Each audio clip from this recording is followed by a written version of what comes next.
You're listening to the NeuroCareers podcast with Dr. K, episode number 6. Dear listeners, today in our International NeuroCareers podcast, we continue our voyage of exploring careers in neuroscience and neurotechnologies. Professor Kiminobu Sugaya from Florida, United States, kindly agreed to be today our guide on this exciting journey.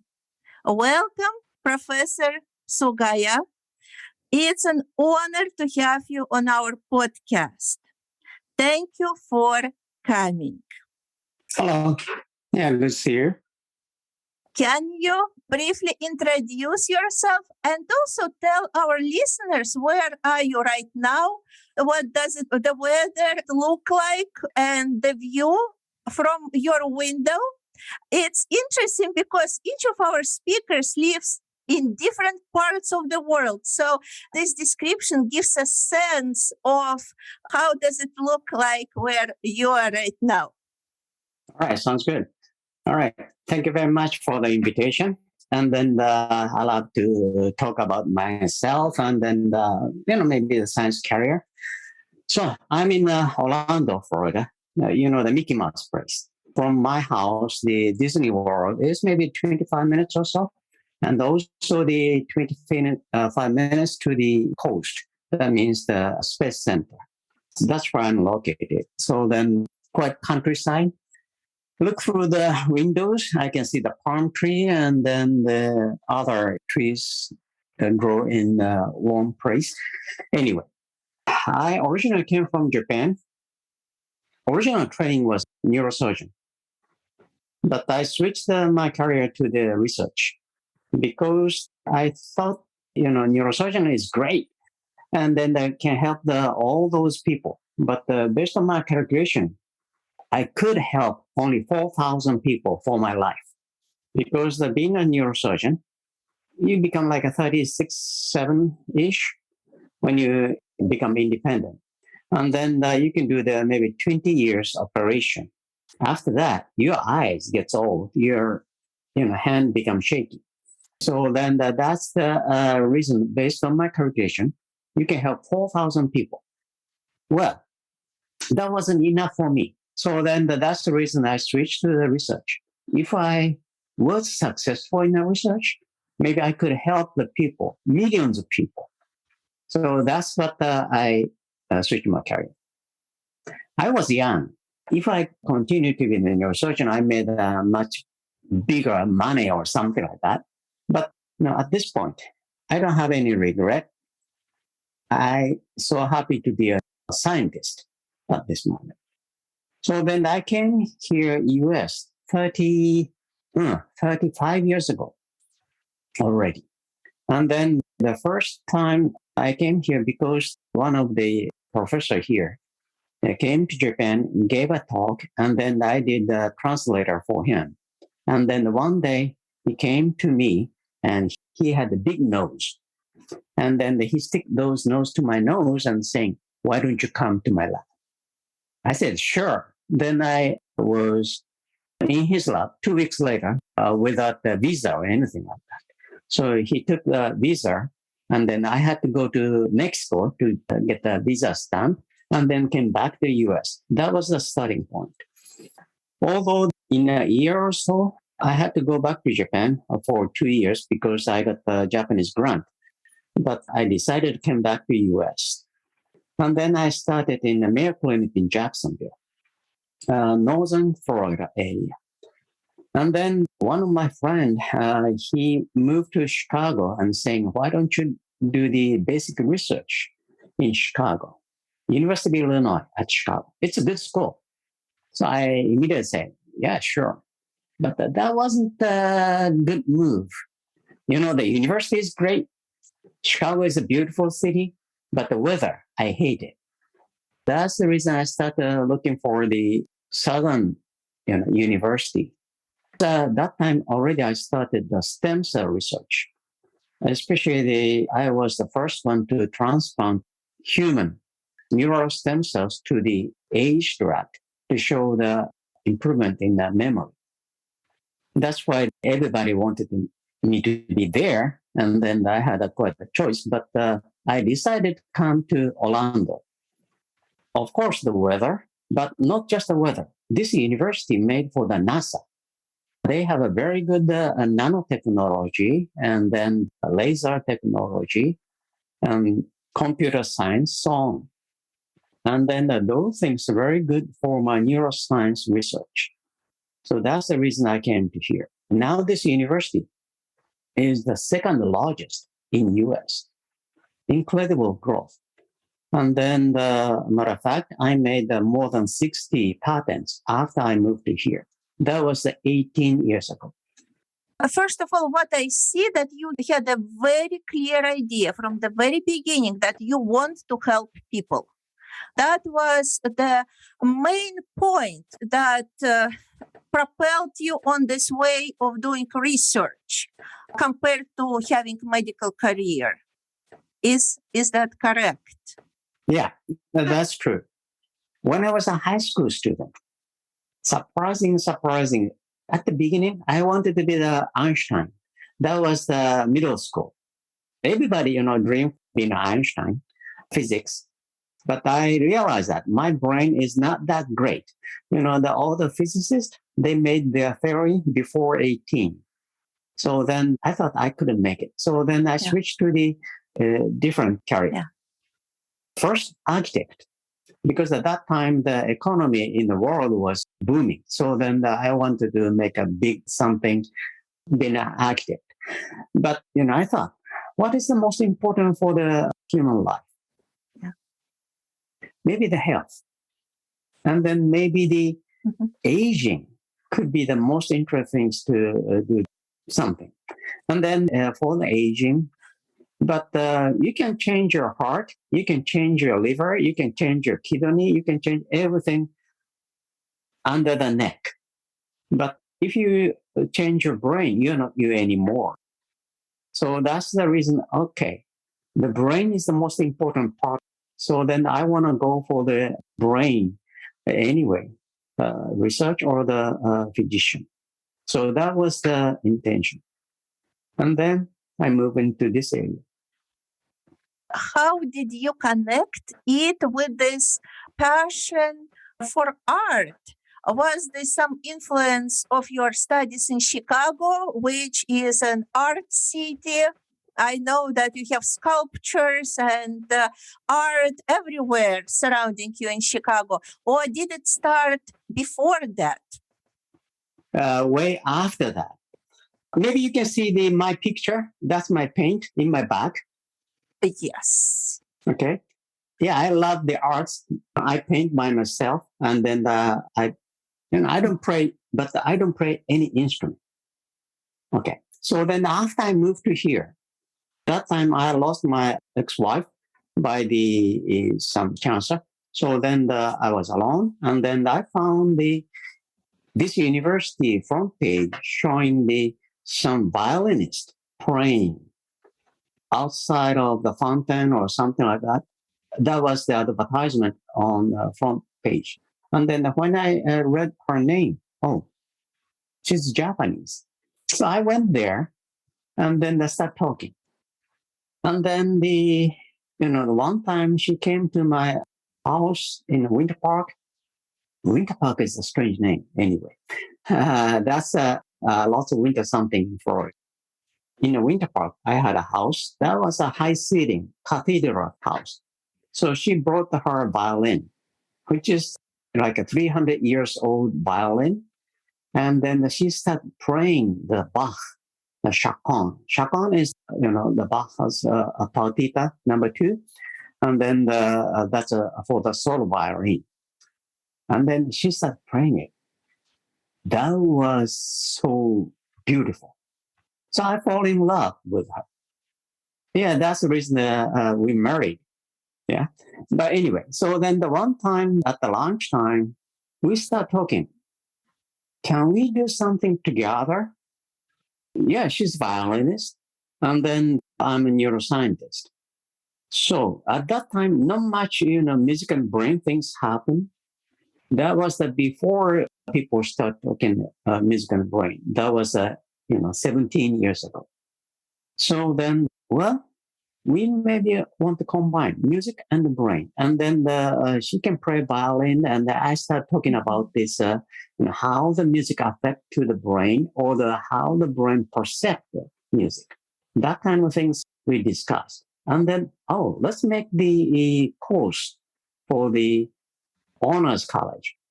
We have honors college, and then that's a small class, very intense, intimate class. So then maybe that's a good idea. And then we made a proposal to the university, and the university immediately liked it. And then we started teaching. Every year, we have this class in spring semester, but this class filled up 1 year before in spring semester. So that's the much of the people like their favorite. This is the special seminar. So then after we teach 4 semester, we switch. Everybody, switch. But we couldn't. So we continue to teach this 17 years now. That's that class. In the class, we're talking about first basic of the music, basic of the brain to start with, then move into the how we're going to use those to analyze how the music affects the brain. And then sometimes we talk about something totally different. Maybe something you don't want to play B flat sound in the Florida swamp. Do you know why? Because you get the alligator attack. Alligator gonna attack you if you play B flat, especially like a little bit lower sound, like a cello range. Because the alligator male, they make this sound when they mate. So then whenever they hear this sound, they thought, somebody doing something good. I want to, participate. So then they're going to come out and then start attacking you.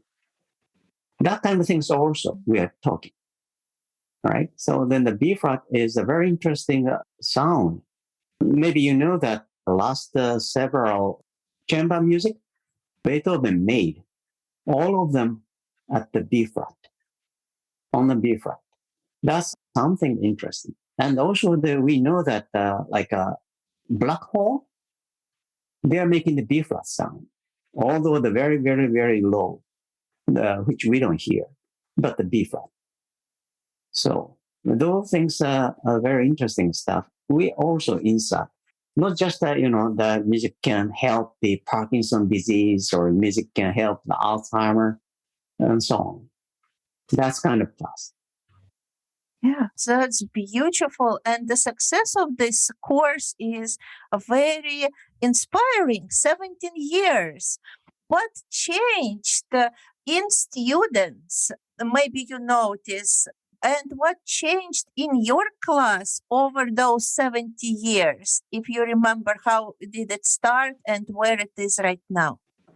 Well, during that period, the research also quite advanced. The people start doing the research on music and the brain. Even the people start using the music and the brain, the name we invented. So then that makes us quite a different lecture. Each year, we are putting something most advanced, new knowledge.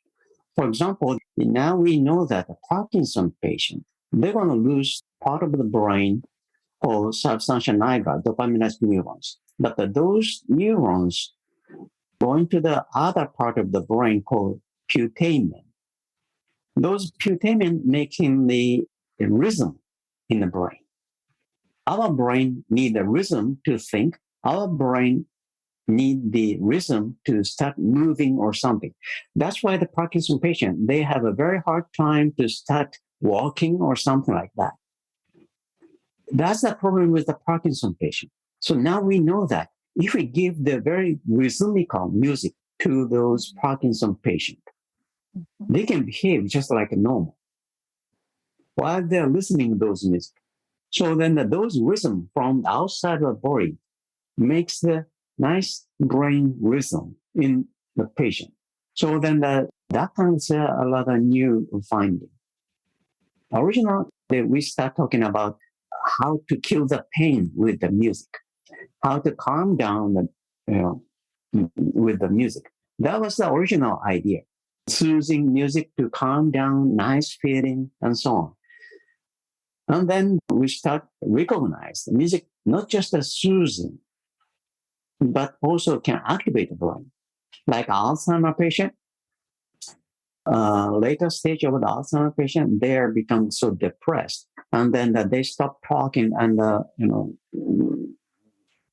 stop the connection to the outside world. That's what happened. But when we give the music to them, at that time the iPod was the boom. So then we put those music in iPod, and then with the headphone gave to those late stage of Alzheimer patient. Once we give the music, their eye open up a lot, and then they start talking. So what kind of music we gave to them? The music they loved when they were young. Everybody has a good day. For me, like those music, maybe the Hotel California, right? So I drive to the beach with my girlfriend with open car and switch on the radio. That's a Hotel California right there, right? So that kind of emotional memory that never fade out in even the Alzheimer patient. So then if we give those music to the Alzheimer patient, their brain switch on and reconnect all those memory together. So that's the things we found. That was over 10 years ago. Now we know the music can cure the Parkinson, although it's a temporary, not the permanent, but that kind of things also. So then there's so much, advancement in research in this area happening. Absolutely. How did students change and their questions over time? Because probably when you were studying, there were not much neuroscience yet known by the students. Now you introduce this course and probably some other knowledge and other courses are happening. What changed among students, how they reacted the course? Yeah, lots of changes. But one example is that this is the honors course, and then quite a few students wants to go to the medical school. But they don't have much of the neuroscience background to start with. And then in this class, I talk about some toxin killing the dopaminergic neurons. And then that toxin was the byproduct of making the illegal drug. Happened to found it because one of the graduate students up north, he wanted to make this illegal drug quietly in the lab. And then he shared such a product with his girlfriend. And both of them become Parkinson's disease. That was the first finding of this toxin. And then the people analyzed his product, and then they found this product called MPTP. So then I gave such the talk in the class. And then I'm a neuroscientist, so I know how to activate the brain. That was the case. So then if I talk about just a strict whatever on the book, they get bored. They never learn anything. But if I start talking about like this, the student made the drug and then they made something wrong drug or something like that, that's going to suck into the brain. So then they memorize those. And then 4 years later, 5 years later, they took the board test. And then in the board test, this MPTP just came out. And then what the mechanism of MPTP and what it does or something, that kind of thing's a question. And then they immediately could answer to it. After such a board, couple students came to me and saying, That was great. If they didn't attend my class, they never knew that kind of things. Yeah, that's just one example. But I'm saying the human brain is a parallel processor. The computer, we say that that's a parallel processor. It's not. At most, maybe like 16 things the computer can do simultaneously. But our brain can do much, much more things, 1,000 things at once. If I was talking near to the baseball field with you or something, talking, but when I saw the ball somebody hit came to the stand or something, I immediately can escape from those because my eyes watching something while I'm talking here. So then that kind of thing, that's a human brain. So then the human brain is a parallel processor. So then in the class, I try to use those things. I don't have to talk about only one thing, organized so much things. I can talk about different things in the parallel. That's going to excite the students as well. Another excitement I gave them, we do the quiz in the class. And then immediately after the quiz, we discuss about the quiz. Why? Because at the quiz, some of them fail. I could do better or something. So then their dopamine level in the brain shoot up. And then if I explain why you were wrong or something, you made a mistake here, and then this is the reason or something, those information just right into their brain because the dopamine increased, their brain function increased, something like that. Another interesting is that we ask them to make presentation at the end. So then they made usually like a 4 people. We have only 20 students in our class. So we have a long waiting list, like a 50 student waiting. But anyway, so then the 4 people making the presentation. And then this presentation, we didn't specify anything. You can do whatever you want if it's related to the music and the brain. So at the beginning, the student kind of confused. And then we gave the one example, like showing a movie scene, a small short clip, and then some sound, music in the background. And if we switch the music, such a mean of the scene totally change. For example, this is from the movie Swan Lake. This one is Swan Lake, but not the Swan Lake Tchaikovsky Swan Lake or something. Yeah, of course it is. But what can I say? In this movie, the male, they wear choo-choo and start dancing the Swan Lake of Tchaikovsky. That kind of scene there. The original music is, of course, Tchaikovsky's Swan Lake. So then you can see that, you can recognize they might start doing the Swan Lake dance ballet on the stage or something. But one of the students changed this sound of music to the Rocky. Da-dan, dan, da-dan, dan. They did. So then immediately changed such a mean scene because choo-choo, they have a upper torso almost like nothing wearing from the back. You can see only the string. Such a, the bulky, strong men gathering together, and then that's the stage, right? So then with this Rocky music, the scene almost like they're going to fight or something.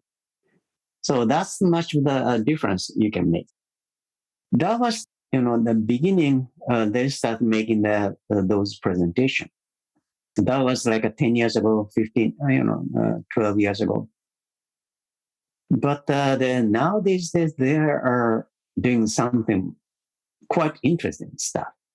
Then in the class, I said that music can kill the pain. So how to give the pain in the class? Of course, you can pinch the finger or something like that. That's not good. We need the institutional reviewable protocol or something. So then the student came with the ice bag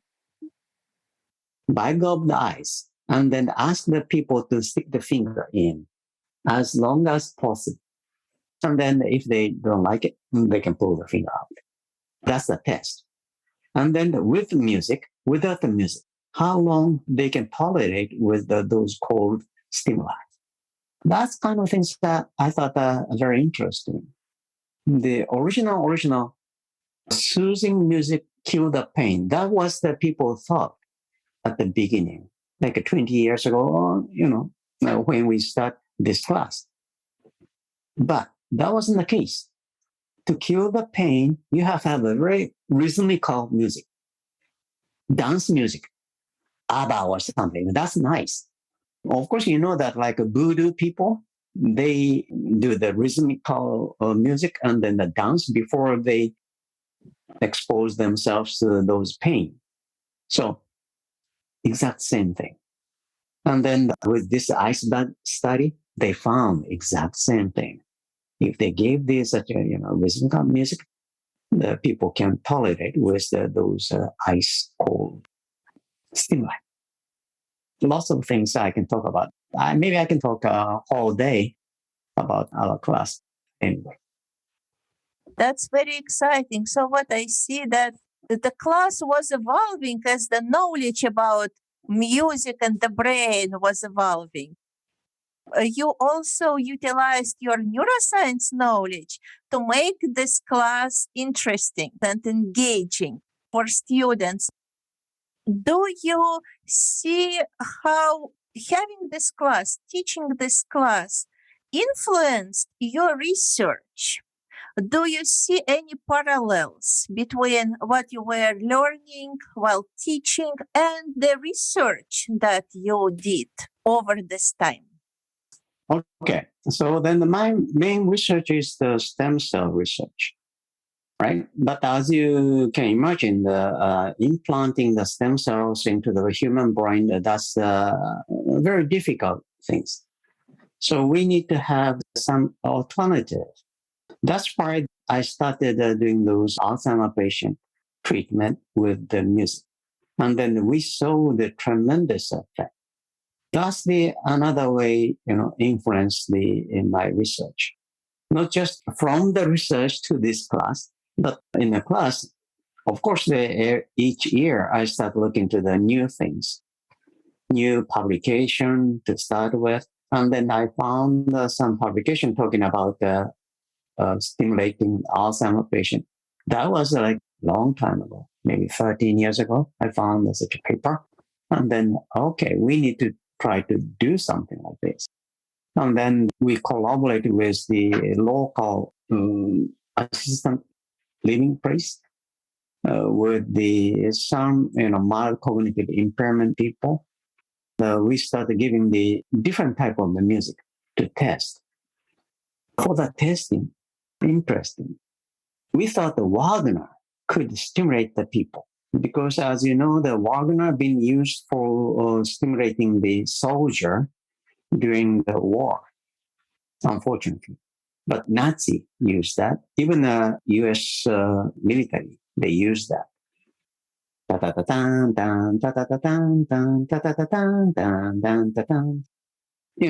Those music, very exciting music. So we thought that's going to help. And then we test the frontal lobe function with those people. But we didn't see any effect, good effect. Maybe you heard about the Mozart effect. But when we give the Mozart, particularly this music was the 2-piano concerto, then we saw like 50% of increase in the frontal lobe. 50%, 50. That was incredible. And then already I mentioned that we started giving those old-timer music to the Alzheimer patient. That was even more effective. Classical music is good because my wife is a classical musician, so she loved the classical. We reported that things, the Mozart doesn't work. Mozart works, but the Wagner didn't work or something in a local newspaper. And then immediately people came to us. They want to make some speaker for the mother's tummy. That time, people were talking about give the Mozart to the kids, and then the kids become smart. So then the people start thinking, okay, maybe we can give those Mozart to the baby, even the fetus. So then that's where they came to me and then asking, what kind of music we should give? I said, Mozart. But anyway, so that kind of things. Yeah. That's interesting. You used your scientific inquiry and curiosity combined with art to create the course, and then the course was already giving back to you by generating some ideas how you can implement it, and you used it for stimulating patients with Alzheimer's disease. So that's absolutely beautiful. Mm-hmm. Mm-hmm. Yeah. You also mentioned that this course is helpful for those students who want to pursue their medical studies because they get already some valuable neuroscience background. I also know that at some point you established a Neuroscience Alliance because you saw that need to expand the neuroscience knowledge for students at the university. Can you tell more about that? What steps did you make to bring more neuroscience for students? This Neuroscience Alliance is not just for the student, this one also for the faculty. Believe or not, even the business school faculty is part of it. Everybody doing the neuroscience. Let me explain. For example, if you go to the supermarket or something, and then if you look at the things on the shelves, which shelves you're going to pick up most, right? So then that's related to the business, how to sell the things, right? So then Neuromarketing. neuromarketing, yes. So then that's happened, right? Yeah. Neuroscience everywhere. That's the reason I made this alliance.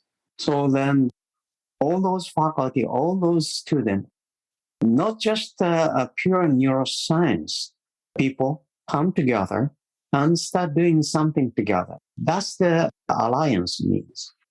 So interdisciplinary, student-wise, they can using this alliance something like this. Maybe they are psychology student, let's say, psychology student. They have an interest in some behavior changes in Alzheimer patient or something. So then the first, of course, they started with the psychology, but they could come to the biology and saying what's happening in the brain. They can do some of the research, bench work to find out those things. And then they can go to the hospital and checking the functional MRI or something to see how the brain is working at this point, and then what the problem with the brain. And then they can even go to the computer science, how to help those people way of thinking, how to, enhance. Yeah, I'm doing something like that study too, right? So then we are making a small chip, implantable chip to the brain. That's a wireless chip, and then get the information from the brain, wirelessly transmit to the outside of the brain. And also we can stimulate the brain through those chip, both way. Almost like a matrix. You know the movie Matrix, right? They are using the very thick wire stick into the back of the brain or something, but we don't need it. We just need a 5 millimeter, very tiny chip implant into the brain. So that things happen because not just me, neuroscientist, but the engineering we need. Also, we need a computer scientist because our brain making so much information. If we do like a few minutes data testing, and we get a terabyte, huge amount of the information from the brain. So then such a big data analysis, computer scientists, computer engineering, that's needed. Even that, we need three different people put together their brain to do something like that. That's the neuroscience. Neuroscience having so much wide area. And then the student can do that, rotating to many places and get the knowledge out. And then they put together for their future career. So that's the idea. Yes, that's a beautiful idea. As you said, neuroscience is a very multidisciplinary field. In your alliance, both students and professional, everybody who has something to do in neuroscience or interested in neuroscience can come together and create joint projects, study, learn from each other, do research. Yeah. Another example, I'm doing stem cell research in neuroscience. So, the tractor beam in Star Wars, using the beam to capture the spaceship and move around or something. I asked the laser faculty, optics faculty, can you move the cells, neurons? They said, sure, that's easy. Even they can move the heavy things like this scissors or something using the laser. Push or pull or whatever I want. So then I brought my cells to their place. And then they gave those cells to the laser scientist. And then they just bake the cells immediately because they use so much power for laser. They cook the cells, evaporated, actually. That's happened. That's the starting point. But what we did was okay, think. Let's do something else. What can we do? So then we decided, all right, let's move not the cells. Let's move protein inside of the cells, which regulate the cell movement. And then we did. So using a laser, we can guide the cell movement. That's very important. When I transplant the neurons in the retina cells, those cells not easily spread out. They just made a crumb. If I just transplant, it's not going to make a beautiful retina. But using the laser to swipe and then make it the nice, smoothing out. So that's the technology we developed. So then talking with other people, other area of the people, that's very, very, very important. This is something that maybe you can suggest to people who are getting into the field or who are in the field but cannot complete their project, to really connect with others, to have this multidisciplinary teams and communicate so that it would become possible to create such wonderful projects like you described. Mm-hmm. If people hear us here in Florida, students, professionals, and they want to join this Neuroscience Alliance, how can they do that? Well, for the student, we have a student organization, Neuroscience Alliance. They can join to there. I can introduce them. I'm the faculty mentor for there. We are doing a lot of collaboration with the hospitals and so on. If the physician or somebody has an interest in research, immediately I can give the example. So then I'm collaborating with the neurosurgeon in the Advent Health. What we are doing is we're getting the brain tumor tissue from the neurosurgeon and then analyze, because this brain tumor, glioblastoma, that's a very bad disease. And then the patient cannot survive more than 2 years because part of the cancer, we call it cancer stem cells, bad stem cells. We have good stem cells and bad stem cells. these bad stem cells already decided to become cancer. We can kill the cancer cells pretty well using the drug, but these cancer stem cells, we cannot. So then we are collaborating with those neurosurgeons to find out how to kill those cells.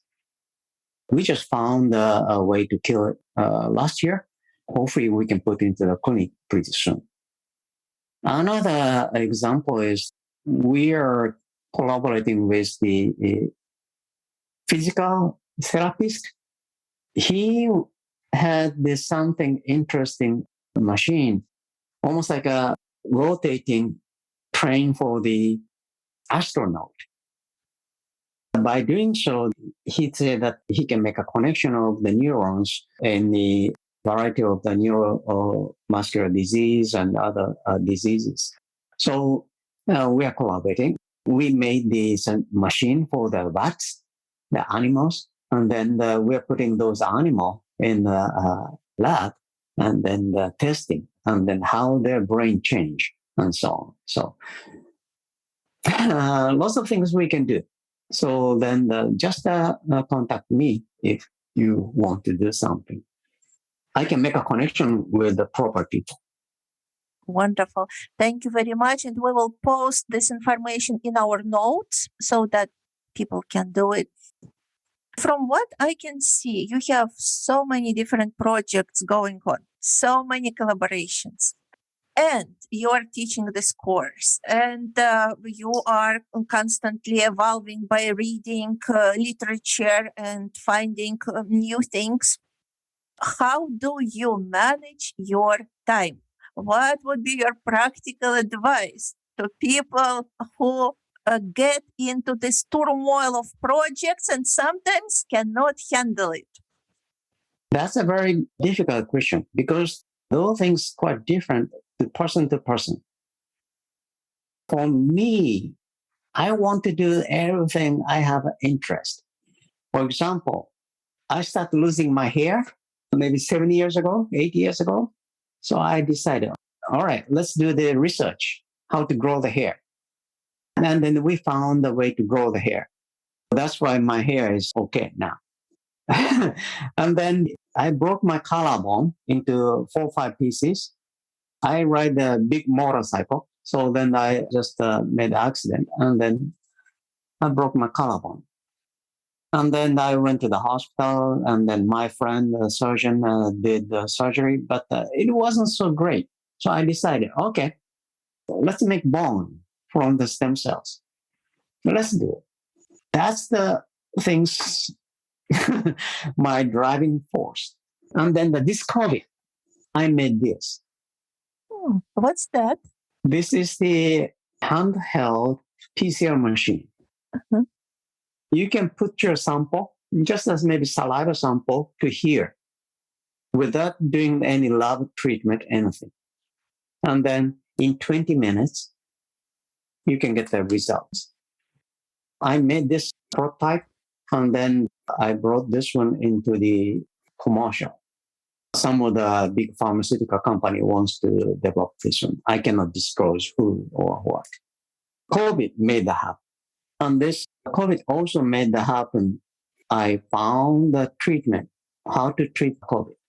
It's totally different, not just the drug. It's destroy the COVID gene, genome, that's kind of things. So then you can inhalate those drug. That's a nucleotide drug. And then that's going to attack the virus and then wipe out the virus in overnight. So that's kind of things we develop. So then whatever, they need it, whatever I want, have interest, I wanted to do. Because life is only once. I shouldn't say that, but being a scientist, I don't believe the next life. Sorry. You should believe it, but I cannot. But I believe the heaven. I believe the hell. Sorry about that word, but I believe those. Because being a neuroscientist, you know that when you're dying, your brain is not die immediately. Your brain cells surviving few minutes. during that. Maybe not a few minutes, maybe the few seconds or something. But that's good enough to think over your life. That time, if you can say that, oh, I did everything I could do. My life was good. That's the heaven. If you have any regret, I shouldn't have done that, or I should do that, or something like that, then you're dying. You cannot do anything. So then those regrets forever. That's bad, right? So that's my policy. You want to do whatever you want, whatever you can do today, just do it. So that way you're ready to die any moment. You know that my family, originally from Japan, my family is a samurai family. So then the samurai is supposed to be ready to die any moment. That's kind of things, maybe my base. And then I made such a way of thinking. So you should do whatever, you can fail sometimes. That's okay. If you don't try and fail and didn't do anything, that's bad. You can try and fail. That's okay. And then later on, you can say, oh, I did. So that's the kind of things I'm thinking. That's very inspiring, beautiful. Speaking about doing things, and we're also talking about neuroscience and art. How do you see neuroscience, let's say, 100 years from now? And maybe what do you think will be the connection between science and art, or neuroscience and music at that point? Anything that you can envision in this time period from now to 100 years ahead? Okay. I'm always saying to Ari, the things that people didn't believe. For example, I say that the amyloid is not the target. Amyloid is not the cause for the Alzheimer's disease. Amyloid is a small protein pieces that make a deposition in the brain and then make a senile plaques. So it's obvious things you find. So then all the people attracted or detracted by the amyloid, and then everybody thought amyloid is a bad guy killing the neurons or something like that. But already I told everybody 30 years ago, more than 30 years ago, that's not the case. That's just a byproduct. And then nobody believed it. Even my mentor didn't believe it. But he finally agreed my theory 5 years ago, publishing in Nature saying amyloid isn't the target. From that point, maybe I can talk about maybe 20, 30 years, maybe not 100 years. Yeah. Yes. Okay. Okay. Yes. Already we start doing it. We're culturing the human brain on the chip. We can make a mini brain, human brain, from your fat cells. Believe it or not, from the fat, we can make a brain. Yes. I'm asking all the Americans, keep your fat. In the future, you might need it. So then we start already making those small brain on the chip. If we expand those, and then if we find a way to transfer our brain information, already I mentioned about those chips, small implantable chip, using those to transfer those information to the brain on the chip, maybe your knowledge, your way of thinking, your personality could be preserved. I don't know. That's good or bad. Live forever almost without the body. Different things. But the body, you can make that happen. That's the extreme case. Nobody believe it. But that's the things I'm working towards to it. And then talking about the music. The music, already we know that music is a drug, kind of illegal drug. The music acting on the same place of the brain called the reward system, pleasure center. When you eat the sweets, when you sex, when you do something fun, That's the center activated, and you feel good. And then all the drug working on that area. And then the music also working on that area.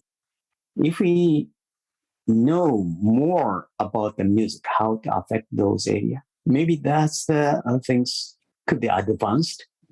Maybe that happened in 10 years or 20 years.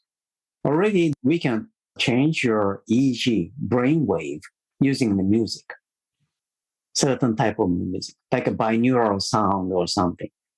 A binaural sound is the slightly different sound waves, hertz, like a 440 on the one side and then a 443 the other side or something. If you do that, you can hear the vibration, wah, wah, wah. That whole binaural sound. When you guitar tuning, and then cross the tuning, you can hear those wah, wah, those vibrations. So then the same thing. And then using those to control the EEG already started. And then using those to increase the gamma wave in that particular part of the brain using the music. That could be interesting. To change cognitive performance, because gamma is associated with cognitive performance. Yeah. Mm-hmm. So some things that might seem impossible for people. Our podcast, it's called Neurocareers, Doing the Impossible. What would be your advice to those who think that maybe their ideas or maybe something is impossible? What would you suggest them so that they would be able to make that impossible possible? Okay. I would say nothing impossible except the time machine. Time machine proved to be almost impossible because we don't see the people from the future. Of course, maybe they can observe us. That could happen, but not physically be here. Right? So then the time machine may be impossible. But other than that, anything the human dreamed about it became possible, right? If you can dream it, if you can think about it, you can make it. So anything possible. That's what I believe. That's what I was doing. I invented the drug to increase stem cells in the brain. But people thought that's impossible. Using those just a drug to increase the neurogenesis, impossible. But now it's possible. Of course, it's not hitting the market yet because I need $12 million to put into the market. I'm talking with the big pharma now. So then if you can dream it, make it possible. That's the only things. Just think about it, dream about it, and then work towards to it. Thank you so much. Thank you so much, Professor Sugaya. It was a very inspiring conversation.